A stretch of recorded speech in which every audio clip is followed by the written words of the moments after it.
their victory will be their longevity. Their victory will be their maintenance for crucial interpersonal and cultural functions. Intercultural functions, intracultural functions, crucial intracultural functions.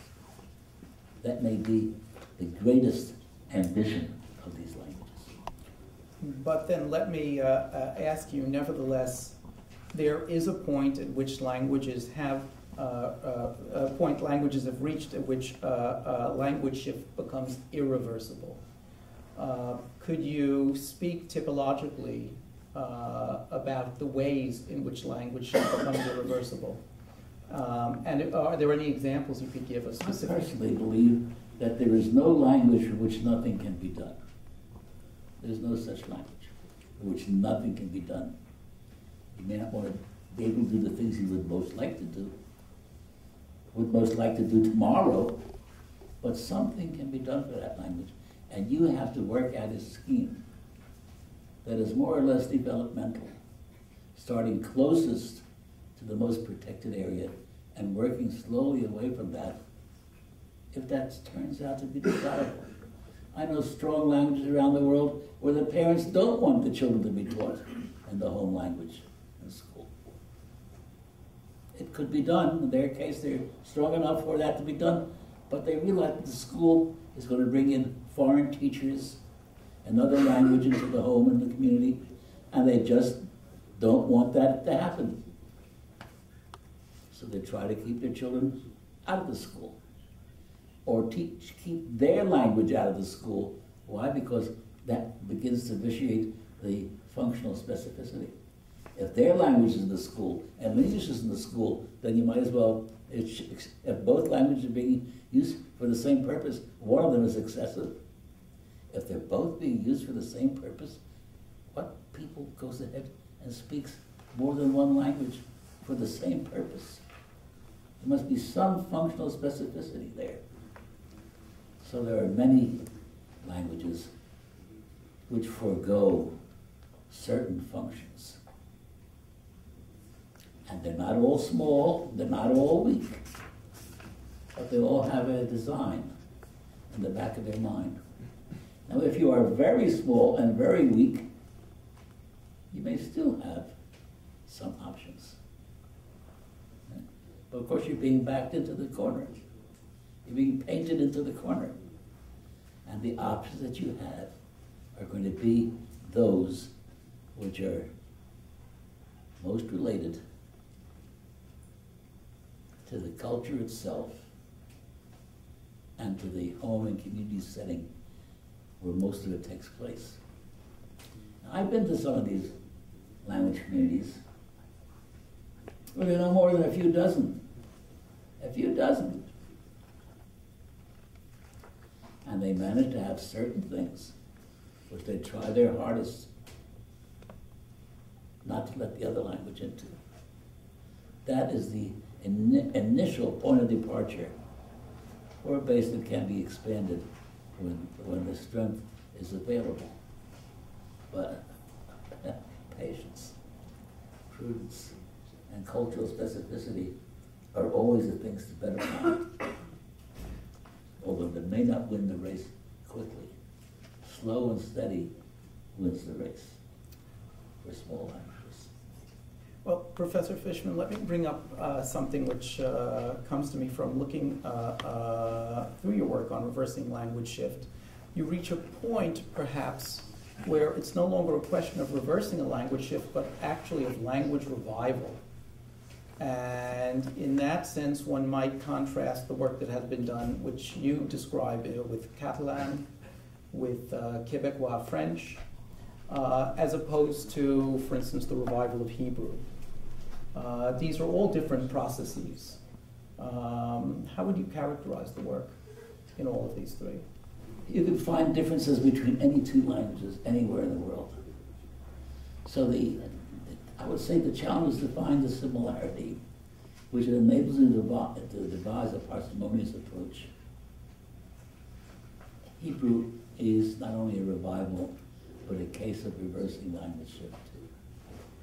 It was not used as a vernacular.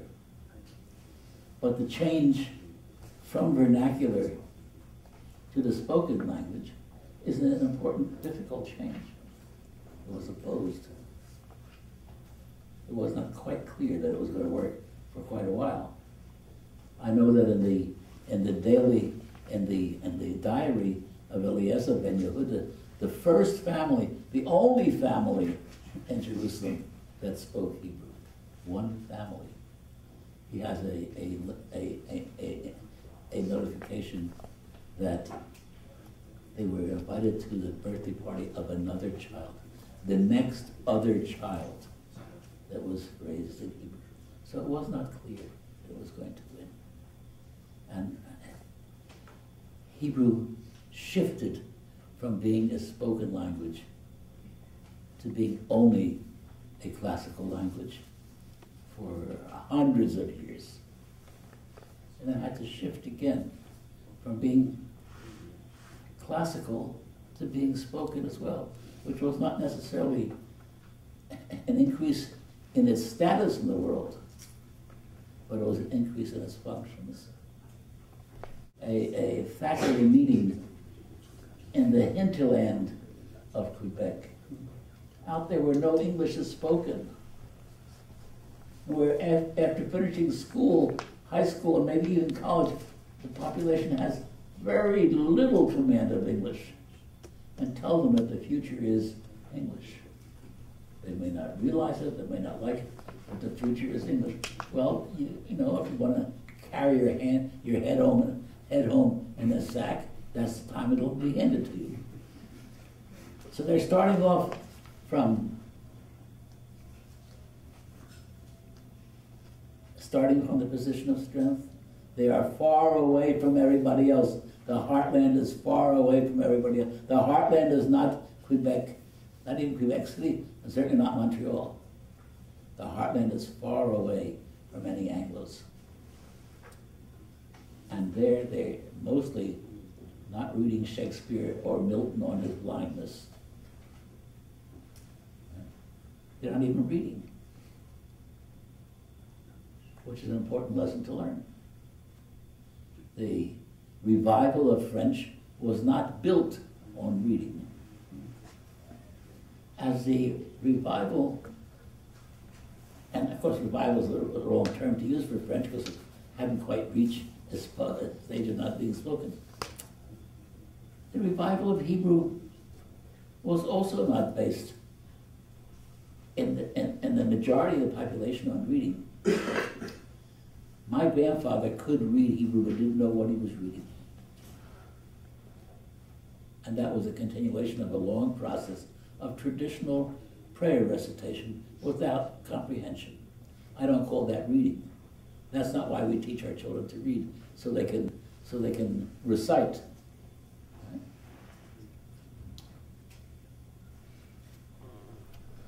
I have to ask you something along that line with regard to Yiddish now. And the way I originally formulated this is I wanted to ask whether the existence of a literary tradition furthers the reversal of language shift, or are languages with significant bodies of written literature perhaps not at such an advantage? Does the existence of literature tend to move interest in the language towards an elite or to outside academic specialists and away from the broader community?